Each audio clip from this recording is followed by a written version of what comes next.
Victory Monday. Victory Monday is always sweet, but it is added. It is that much more sweet when it's against the stinking weasel, cockroach, low-life Cowboys. Welcome in, everybody. Happy Monday, one and all. We are Sports Take. I am Rob Ellis. My man, Tone DeShields, is in for Derek Gunn today. Hope you guys are all doing well. Tone, how you doing, my friend? Oh, man, how sweet it is to be loved by you, Rob Ellis. Man, what a hell of a weekend for football, but what an even better weekend for our Philadelphia Eagles, man. I feel great. I'm elated. I'm ecstatic. I'm all the adjectives that you can use. I'm all the words of positivity that you can add to this day. I'm feeling all of those things, Rob. I'm feeling Amen. it. I'm up now. It's Monday. The sun's shining bright. Let's do it. Woo! All right. What is up? Sports on 88. What's up, Dylan, Twiz, James, Dank, Rich, Bry Guy, Mood Swing Bella, a.k.a. Maggie, Steve, and Anthony. Sports on I saw Fitness Rebel. I haven't quite seen Chris D yet. Chris, if you're in there, let us know. Robert, Mr. Taz, Man Bar. What is up, everybody? Yes, hope everybody's good. Fandalorian, Brandon, all of you guys, man. Happy Monday to you. Tone, I don't know about you, man. That was one of those where you got it ended finally with the tackle / fumble on the 2-yard line, and it was I said it on the post game. I think Lane Johnson said it too. It was a dog years kind of game. Like, you got done and you're like, whoa. I mean, thank God it was a win, because if that's a loss, it's a killer. But that took some years off your life to close that thing out. That's what I was saying to my wife, because me and her were watching the game, and since again, full disclosure, me and my wife have moved to Texas. Yeah. We moved here about a few months ago. We moved here in July, and I got to tell you, it was a hard transition for me because it takes me away from my element. Now I'm living in enemy territory. So we're sitting here watching this game, and you're right, it took so many years off of our lives. But for her specifically, all she kept saying was, I cannot go to work with this on my spirit. I cannot go to work on Monday. Spirit. I cannot go to work on Monday if the Philadelphia Eagles lose this game. I'm going to have to call out. I'm going to do something. But lo and behold, the Philadelphia Eagles managed to pull out the win. Man, let's just call it what it is, man. When you look at the stat sheet, right? When you look at all the stats, the stat column, you look at the way the quarterbacks performed. Let's just look at it from the Dallas Cowboys perspective, right? Dak Prescott, 29 for 44, I believe he completes about 65% of his passes, 3 passing TDs, 374 passing yards. You had CeeDee Lamb, 11 catches, 191 receiving yards. They crushed you in terms of total yards. They had 406 total yards to the Eagles 292. They ran a total of 70 plays to the Eagles 59 plays. All those things. If you would have looked at that stat sheet before the game started, and the Cowboys, and you told the Cowboys you'll get those numbers from Dak, you'll get those numbers from CeeDee Lamb, you'll get that many opportunities, I'm pretty sure they would say, oh yeah, we'll take that, and we're going to win the game. Yep. But lo and behold, what happened? We saw 2 different teams take advantage of 2 entirely different set of opportunities, and it ended up working out in the Philadelphia Eagles' favor. Yeah, here's the amazing part. If you just look at the fourth quarter, which is, in and of itself, it's unbelievable what went down. So the Eagles get outgained 163-14 in the fourth quarter. 163-14. That's hard to do. All right. So they had the Cowboys had 3 drives inside the Eagles 30 and came away with no points. In fact, the last drive, they got down to 1st and goal at the 6 with 27 seconds left. False start, sack, incompletion, delay of game penalty, completion to Lamb at the 2-yard line, which he didn't score on. I mean, like, that's unbelievable. You can look at it one of 2 ways. Like, you could either say fortunate or clutch. And the Eagles, what I like, Tone, is they've had this ability all year to win even when they haven't been on their A game. Like, they figure it out, whereas other teams can't quite figure it out to the level the Eagles have. Yeah, the biggest thing for me is you saw the Philadelphia Eagles play a very efficient brand of football on offense. And look, again, I'll look at it like this. The Cowboys threw their best shot at you. Like, Dak Prescott can't play any better than what he played. Let's just call it what it is. He can't play any better than what he did, right?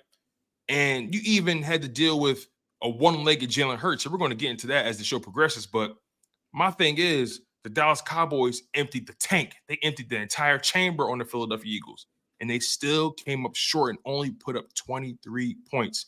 We have a lot of questions about the defense that we're going to address later on. But if you would have told me the Philadelphia Eagles gave up 23 points to this Dallas Cowboys team, knowing the way they've been playing, knowing how they love to put up points on whack teams, if you would have told me the Philadelphia Eagles defense only gave up 23 points to Dak Prescott and those guys, I would take that because I trust our offense to be able to take advantage of opportunity, and that's what they did. Rob, they were by far they were perfect in the red zone.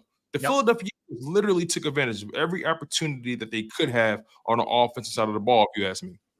Oh, listen, no question. I mean, as much as, and we're going to come down pretty hard, I think, on the defense in a lot of ways, but the offense didn't do them any favors late in this game. You know, the hallmark of this team, Tone, early in the year was, and we talked about it a lot, they could just end a game.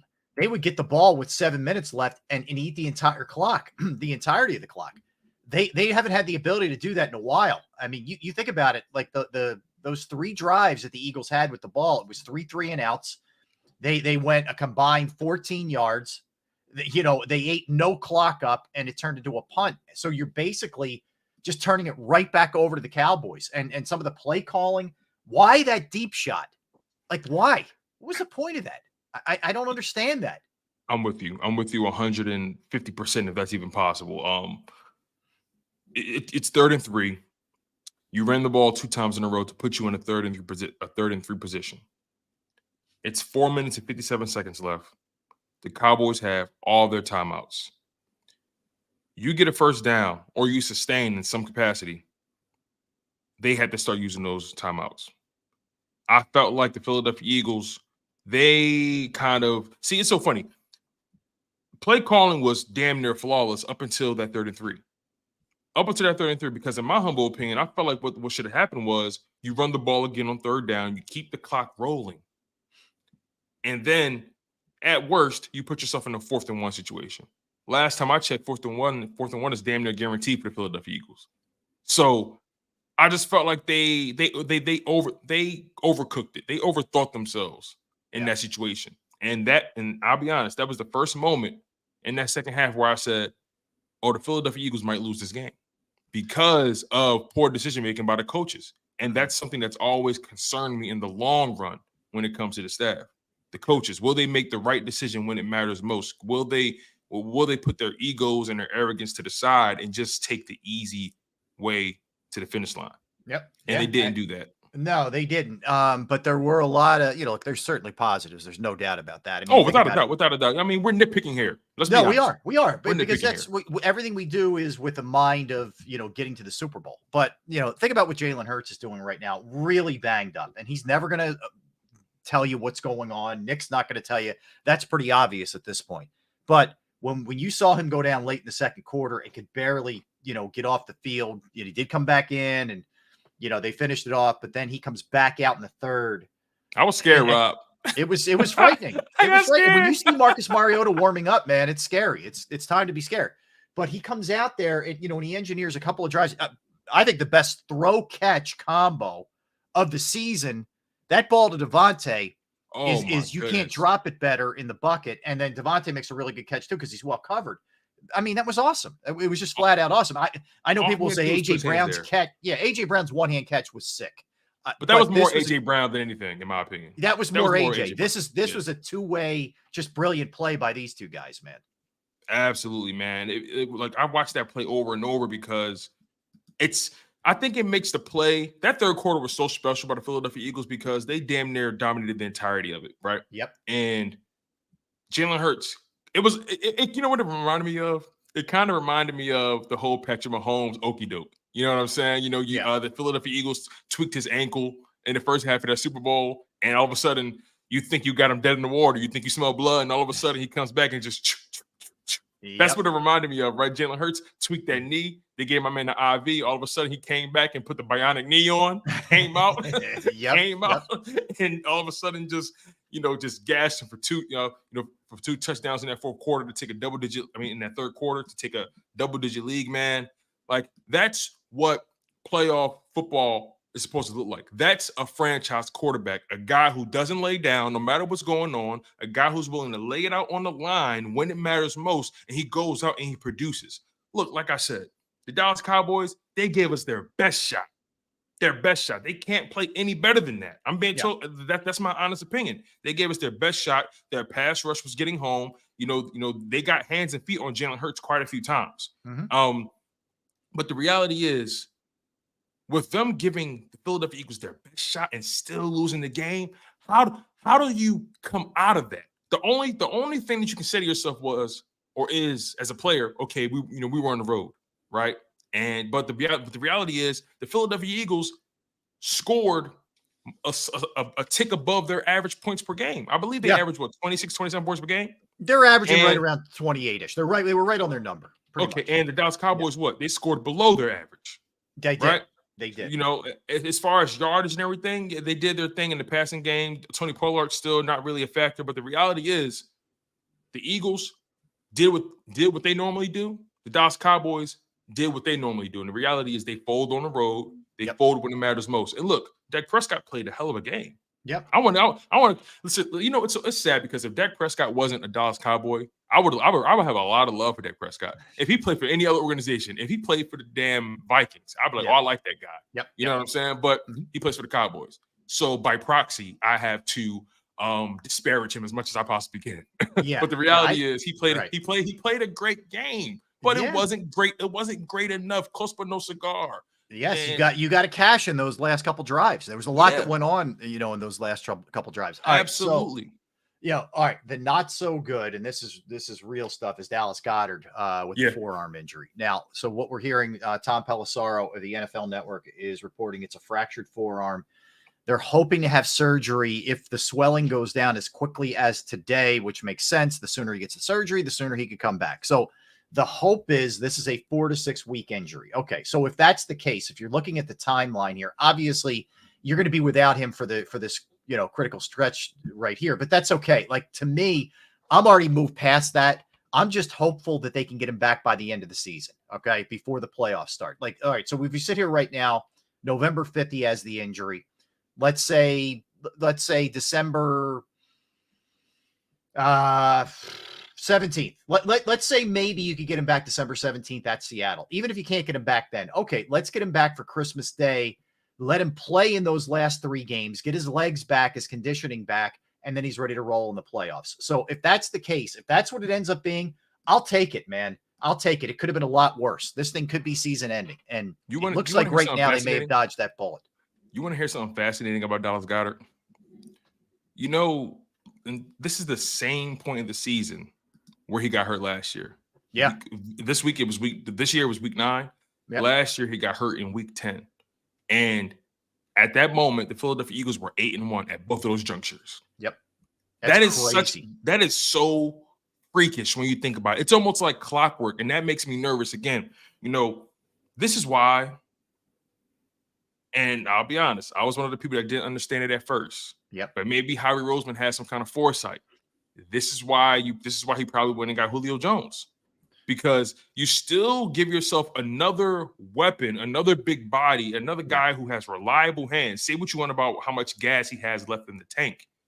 But from a technique, from just being a pure wide receiver, Julio Jones has all the traits. The only thing that's betting against him is age and endurance. But as far as skill set, Julio Jones has a skill set that can be challenged with the best of them. But he's an older guy. So again, I was one of those people who didn't really understand the Julio Jones move at first. But with Dallas Goedert going down and knowing that you have him in the tuck, and I'm a Jack Stoll guy, I'm not as concerned as I would be if I was any other team, because the Eagles have just a lot of depth right there, receiver right now. Right. And I mean, I trust Jack Stoll. He's never hurt the Philadelphia Eagles yet. All he's done is catch the balls that come to him, and he's a tremendous blocker. So don't forget Albert O. Albert O can play. He's a move that they made late too. We don't know about Calcaterra. He's coming off concussion issue. He had concussion issues in college, but yeah, Stoll's solid. He's solid. He's going to do his thing. And yeah, the size thing that Julio brings to the table, especially in the red zone, could be big. This is where we could see him play almost some kind of hybrid position maybe at this point. But yeah, that's a real thing. Here's the other thing, Tone. Even beyond that, If you and I sat here before the season started, and I said to you, all right, they're 8-1 going into the bye, going into this stretch, you'd be thrilled. I would have been thrilled. I thought they would have at least 2 losses because there's always that stumble game, and the Jets were the stumble game, but there's always seems to be some other game that they would stumble on. There hasn't been. In fact, they have held the best record in the NFL for 27 consecutive weeks, 27 straight weeks in the regular season. That's unbelievable. You play 34 in 2 years now with the 17-game schedule. So 27 straight weeks with the best record in football. However they get it done, it's not always pretty. It's not always the way you would hope. You would just, hey, I'd love for them to kill teams and this and that. But somehow, some way, they seem to figure it out and get it done. That is a real testament to these coaches, the front office, and the players, that they've been able to maintain like this for as long as the whole 2 seasons. Hey, Rob, you know what's so funny? On July 14th this year, on a Friday, yep. I filled in for D-Gun. And really quickly, before I get this point across, I want to send a lot of love and prayers to our guy, Derek Gunn, going through some family matters right now. Mm-hmm. Sending a lot of love, a lot of prayers, a lot of hope and a lot of optimism to his way and to him and his family's way. We love you, D-Gun, and we're going to hold you down, for as long as we possibly can. Yeah. Listen, man, we got your back. First and foremost. Yep. Well said. So on July 14th, when I was covering for D-Gun on a Friday, you and I talked about the schedule, and we kind of went through it ourselves, and we discussed where were the wins, where were the losses, right? And for me, I had us beating the Patriots, beating Minnesota, beating Tampa Bay, beating Washington, beating the Rams, losing to the Jets. Right. I had that. So, but under different circumstances. I didn't think it would look that way. I thought Aaron Rodgers would be the reason. Yes. But nonetheless, I had us losing that game. And this is my first time looking back at this, by the way, since then. I haven't looked at this since then. So it's just funny how things come full circle. Yeah. I had us losing to Miami, but we ended up winning that game. Yep. And I had us beating Washington, and I had us beating Dallas. Basically, I had us being 7-2 going into the bye. Mm-hmm. We're 8-1. Yeah. Come on, baby. What more can you ask for? Beggars can't be choosers. You feel me, Rob? I agree. And the other thing is the bye couldn't be hitting at a better time. You think about it. Obviously, the Goddard injury is the headliner. The Kobe Dean with the foot. We don't know how serious that is. You had guys dropping like flies. Bradbury goes down at one point. On the final drive. Oh, my God. And Bradbury back-to-back plays. How can that happen? I mean, earlier in the game, Jordan Davis, like on and on and on. Now, most of the Fletcher Cox, most of those, Reddick went down at one point. Those guys all came back, thankfully, but there was a lot of that. You're right. I mean, they were literally like just throw like, all right, now you get in the slot, you get in the slot, you get in the, we got to try anything we can here. And I have more, I guess, understanding and leeway and leash that I'll give the defense, because I know they didn't have any intent on Eli Ricks playing a major role, or Josiah Scott or Josh Jobe. You're asking guys to do things that they're just not accustomed to doing, or they're not ready yet. They need seasoning, and they're being thrown in there against, grown men. So it's hard for those guys. So I get it a little bit more, but you're surviving it. When you had to make a play late, you made a play late. There's something to be said for that, even though it doesn't look like a work of art. And those are the signs of a high caliber team. Those are the signs of a team who is capable of getting the job done under the most dire circumstances, Rob. Let's really think about this, right? The Dallas Cowboys, when they've won, their defense has either forced a turnover or scored on defense, or the special teams have scored, so on and so forth. They've been getting points from all these different places, defense, special teams, right?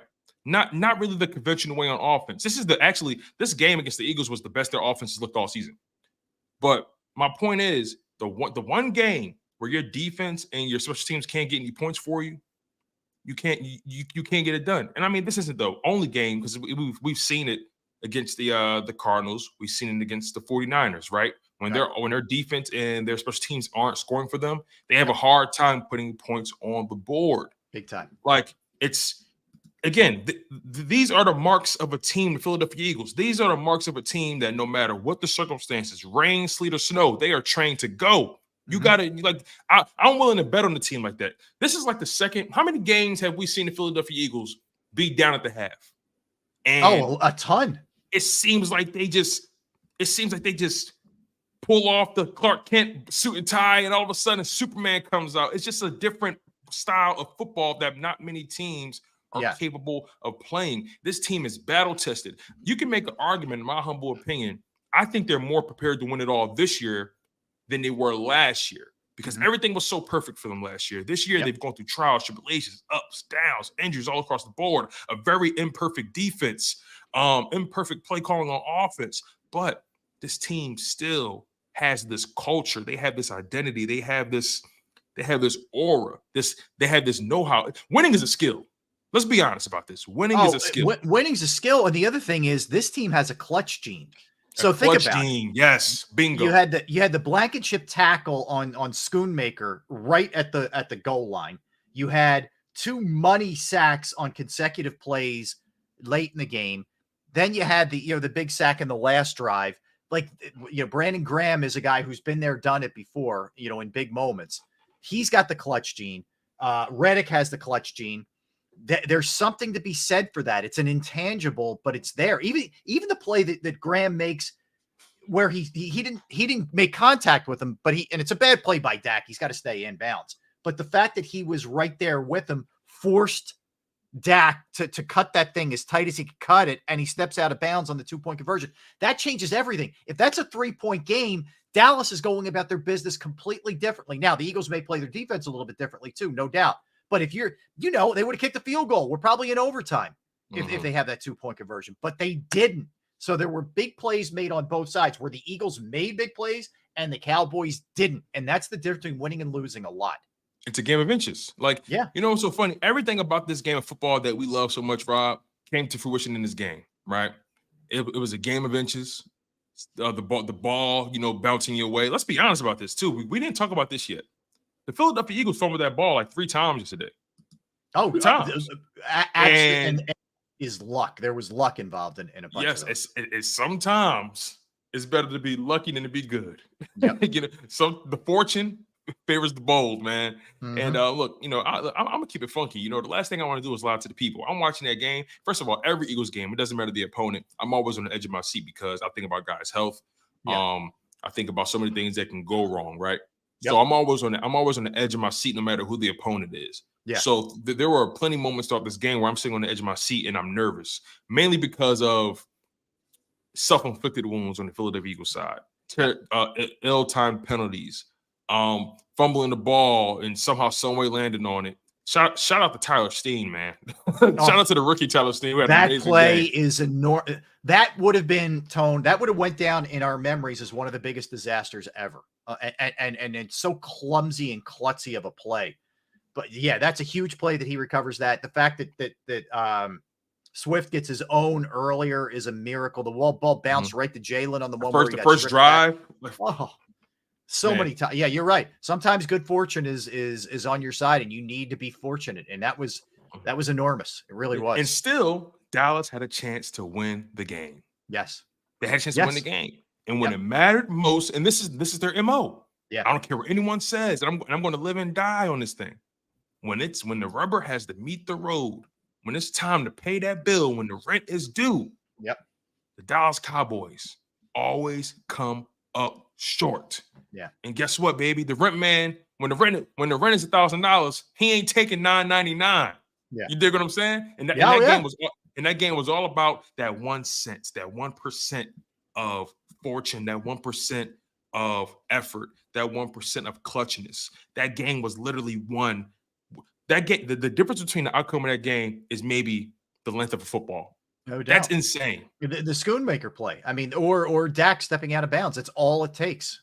It's amazing. It really is. It's that kind of game. It's the kind of game, if you're on the wrong side of it, I mean, you got to be just destroyed this morning. But if you're on the right side of it, man, it's survive in advance. And now you can go get healthy, rest. I mean, these guys are beaten. Could this bye have been better placed? No, could this bye have been placed any better? This might have been the most perfectly placed bye I've seen throughout the season. Because sometimes they give teams byes after week 5, week 6. I'm like, come on, really? Yep. This bye couldn't have been placed any better. The football Agreed. gods, they shine bright. They shine bright because now you buy yourself 2 weeks for Goddard to get healthy, even though he's going to be on IR most likely. You still buy yourself some time where you can not think about football and you can really figure out how you want to play this. While he's out, you can Jalen Hurts can rest that knee. All the other guys, Slay, Bradbury, they can regroup. Kevin Byard gets another opportunity to really digest the film. You know what I mean? So listen, Philadelphia Eagles fans, regardless of what the national media is doing, because I've been watching a lot of national media this morning, Robin, and then I'll let you go. Well, the narratives are, should the Cowboys be optimistic or Dak Prescott played a hell of a game. Yeah. No, it's the Cowboys should feel great about themselves because they lost the game more than the Eagles won it. That jargon. There's a lot of that. Yep. And my thought process is, hold on, wait. Last time I checked, they lost the game. Yes. And they also had an opportunity to win the game. No question. They came up short. Yep. So, you know what? Listen, it's lonely at the top, right? And when you're 8-1, man, maybe it's not sexy to talk about. And you know what? Maybe I had to be comfortable with being great, because when you're great, you're not really talked about that much. So I don't know. Maybe it's me. I don't know. Maybe it's us. All right, maybe it's us. It probably is. All right. So we come back. We'll dive into the offense, the good, the bad, the ugly. We'll dive into the defense, what they can do, how much of this can get better in certain ways, who came up big. They still had 5 sacks in the game. We'll talk about that. Cleaning up the penalties. A lot to do here. You don't want to go anywhere. Man, this was a wild one yesterday. This is one we're going to remember for a long time, the Eagles-Cowboys rivalry. That's for sure. It was a game of survival. All right, so we'll talk about that all when we get back. Don't go anywhere. But first, I want to tell you about the great folks at Bravo Pizza of Havertown. Yes, Bravo Pizza of Havertown. Been going there since I was a kid. They've been family-owned since 1985. You got Alex and the crew. I was in there. I got the chance, and maybe I'll grab the picture for you guys at some point to do a little pizza flipping, stick it in the brick oven. It was awesome. It was fun. I had a lot of fun with those guys on Friday hanging out there. They have 20 different styles of pizza daily. They have slices to go. They have any kind of pizza that you want, specialize it your way, and they will make it. But they just don't do pizza. It's fresh pasta, it's sandwiches, it's wraps, it's wings, it's salads. The other big thing is Bravo Pizza of Havertown is also committed to the community. They have fundraisers for charities, for schools, for little leagues, where the proceeds go to those organizations. You can follow them at the Bravo Pizza of on Instagram and Facebook. They're located at 1305 Westchester Pike in the Manoa Shopping Center in Havertown, Pennsylvania. 1305 Westchester Pike, Manoa Shopping Center in Havertown. Give them a call right now, 610-446-3810, 610-446-3810, Bravo Pizza of Havertown.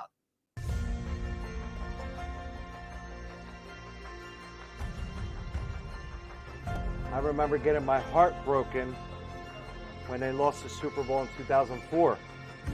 We're big Eagles fans. We moved to South Philly because of the Eagles.